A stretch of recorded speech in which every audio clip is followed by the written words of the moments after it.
नमस्कार, मैं नेहा शर्मा आप सभी का स्वागत करती हूँ साहित्य अर्पण के ट्यूटोरियल वीडियोस में। तो हम सभी लॉगिन करना सीख चुके हैं और क्रिएट अकाउंट करना सीख चुके हैं और प्रोफाइल कैसे एडिट करें ये भी मैं आपको पिछली वीडियो में बता चुकी हूँ।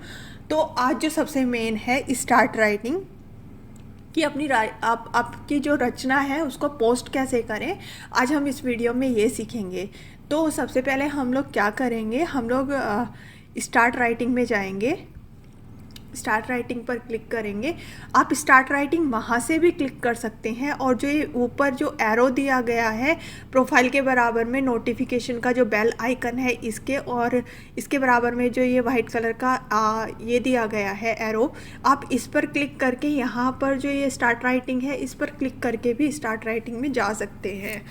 तो हम क्या करेंगे, कुछ लेखक लोग ऐसे हैं, एक्चुअली क्या है कि जब हम यहाँ पर क्लिक करते हैं तो ये ऊपर चला जाता है, तो इसको स्क्रॉल करके नीचे ले आएंगे हम लोग। उसके बाद यहाँ पर या तो हम लोग डायरेक्ट लिखना स्टार्ट कर सकते हैं या फिर हम लोग अपनी रचना को यहाँ पर कॉपी पेस्ट भी कर सकते हैं। इसको थोड़ा सा लॉन्ग प्रेस करना पड़ेगा हम लोगों को। थोड़ा लॉन्ग प्रेस करने के बाद यहाँ पर पेस्ट का ऑप्शन आ जाएगा तो हम लोग पेस्ट कर देंगे ऐसे करके। उसके बाद हम लोग क्या करेंगे, यहाँ पर ऊपर आप दो ऑप्शन देख सकते हैं, ड्राफ्ट सेव करें या फिर प्रकाशित करें। तो हम लोग क्या करेंगे, प्रकाशित करें पर क्लिक करेंगे। इसमें दो स्टेप है। पहला स्टेप ये है, तो प्रकाशित करें पर क्लिक करने के बाद यह पहला स्टेप कंप्लीट हो गया है। अब हमारा सेकंड स्टेप आ गया है। दूसरा स्टेप जो है वो ये है कि यहाँ पर हम लोगों को जितनी भी फॉर्मेलिटीज़ हैं हम लोग ये कंप्लीट करते हैं। तो सबसे पहले क्या है, कवर पिक। यहाँ पर आपको अपनी फ़ोटो नहीं लगानी है, यहाँ पर आपको यहाँ पर फ़ोटो लगानी है कि जो आपकी रचना है उससे संबंधित फ़ोटो यहाँ पर लगेगी। जो भी आपका राइटअप है या रचना है उससे संबंधित फ़ोटो आप यहाँ पर अपनी लगा सकते हैं। ये जो पेंसिल वाला निशान है इस पर क्लिक करके। तो यहाँ पर तीन ऑप्शन है, या तो आप कैमरे से कोई फ़ोटो खींचकर लगा सकते हैं या फिर आप फाइल्स में जा कर के कोई भी फ़ोटो चूज़ कर सकते हैं। जैसे कि मैंने ये फ़ोटो चूज़ की है, तो ये फ़ोटो चूज़ करने के बाद में जो भी आपकी कहानी का जो शीर्षक रहेगा, टाइटल रहेगा, वो यहाँ पर हमको लिखना है, राइट पोस्ट टाइटल हियर। तो हम लोग यहाँ पर अपनी पोस्ट का टाइटल डाल देंगे। उसके बाद हम लोग क्या करेंगे, हम लोग यहाँ पर ये तीन ऑप्शन है, कविता, कहानी, लेख।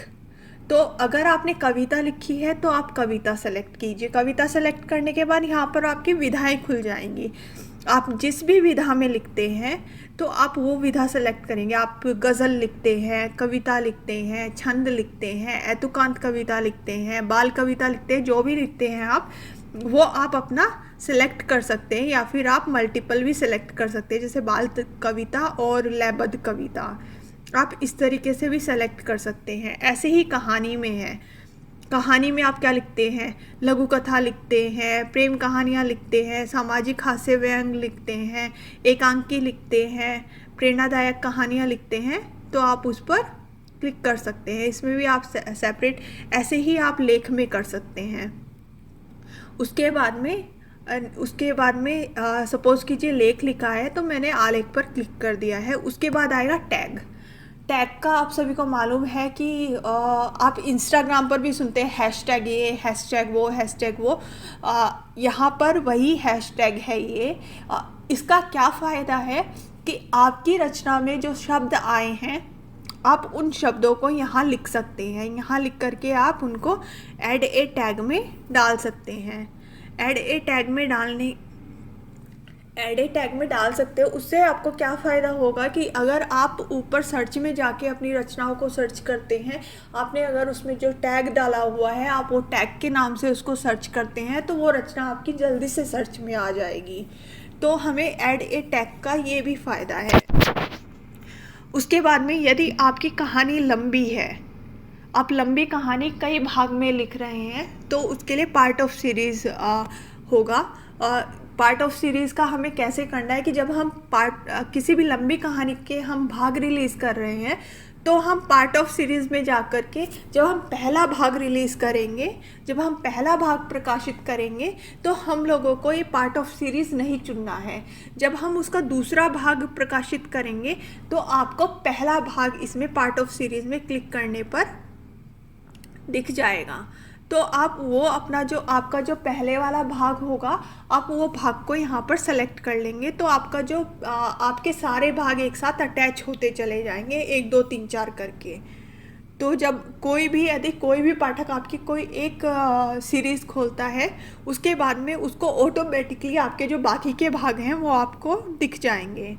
उसके बाद हम लोग क्या करेंगे, ऊपर जाके अगर आपको थोड़ी एडिटिंग बाकी है आपकी रचना में, तो आप इसको ड्राफ्ट सेव कर सकते हैं, नहीं तो आप इसे प्रकाशित करें पर क्लिक करके प्रकाशित कर सकते हैं। तो अभी हमारा जो कंटेंट है वो पब्लिश हो गया है, और पब्लिश होने के बाद वह यहाँ पर इस तरह दिखाई देगा। तो अब हमें पता लग गया है कि हम इसको कैसे प्रकाशित कर सकते हैं, और आशा है कि आप सभी को अब इसको समझने में सुविधा रहेगी। मिलते हैं अगले ट्यूटोरियल में। धन्यवाद।